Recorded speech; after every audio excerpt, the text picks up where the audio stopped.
जय श्री कृष्ण, जय गणेशाय नमः। जानकी बल्लभो विजयते।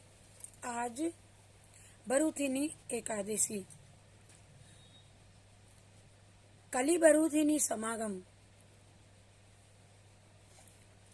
ग्राह्य पत्यानी से निवेदन करने के पश्चात इस महाअग्नि के प्रभाव से वह ब्राह्मण अग्नि के समान प्रभामय हो गया और इस महाअग्नि के दिव्य शक्ति के संपन्न होकर के वह ब्राह्मण अपने घर को प्रस्थान करने के लिए तैयार हो गया।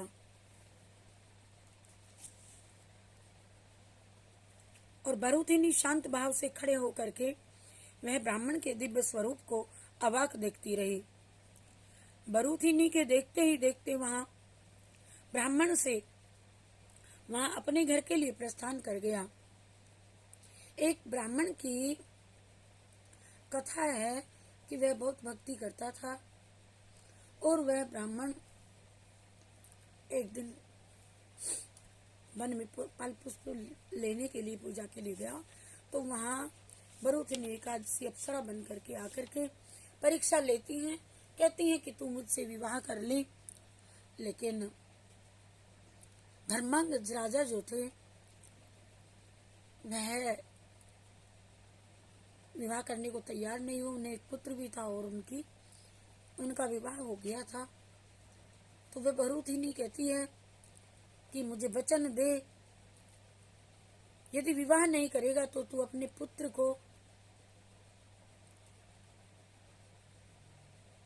आहवन कर देना या काट देना अपने पुत्र को। तो पत्नी से जाकर के असमंजस की बात कहता है कि आज मेरे साथ ये हुआ। पत्नी कहती है कि हम एकादशी व्रत नहीं छोड़ेंगे, हम अपने पुत्र का शीश दे सकते हैं। बरुथिनी ने कहा था,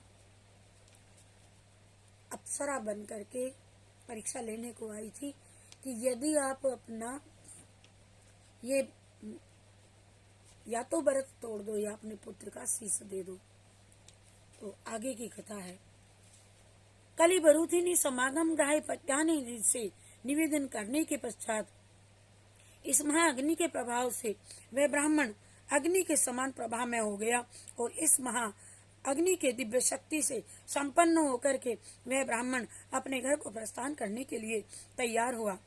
बरुथिनी शांत भाव से खड़े होकर के उस ब्राह्मण के दिव्य स्वरूप को देख करके अवाक रह गई। बरुथिनी के देखते ही देखते ब्राह्मण वहां से अपने घर के लिए जब प्रस्थान कर गया, अल्प समय में ही वह ब्राह्मण अपने घर में पहुंच गया, अपने नैमित्तिक कार्यों को करने लगा। इधर बरुथिनी अपनी युवावस्था को कोसने लगी, अपने भाग्य को धिक्कारने लगी और फूट फूट करके करुण क्रंदन करने लगी। विलाप कर रही थी, कह रही थी कि यदि मैं जानती कि यहाँ आने से ऐसे दिव्य पुरुष का दर्शन होगा तो मैं आती ही नहीं, जिसके दर्शन मात्र से ही तीव्र कामाग्नि से पीड़ित हो जाऊंगी मैं। और वह पुरुष ऐसा निष्ठुर तथा निर्मोही होगा जो मुझे त्याग देगा और मुझे स्वीकार नहीं करेगा, मेरी उद्दीप्त कामाग्नि को शांत नहीं करेगा, तो मैं यहाँ नहीं आती। अब तो मुझे सुंदर पक्षियों का कलरव भी नहीं भाता। आहार विहार सुरम्य मन मनोहर गिरी कंदरा आदि सभी कांटे की तरह प्रतीत होते हैं। अब मुझे उस ब्राह्मण के द्वारा परित्यक्ता होकर के जीवित रहना संभव नहीं। अतः मुझे अब उस कामाग्नि से दग्ध होकर के अपने प्राणों को त्याग करना ही पड़ेगा। यह ब्राह्मण द्वारा परित्यक्त होने पर भी उस ब्राह्मण के प्रति अधिक आसक्त होती ही जा रही थी। प्राचीन काल में कली नाम का एक गंधर्व था जो कि बरुथिनी के प्रति बहुत ही आसक्त था।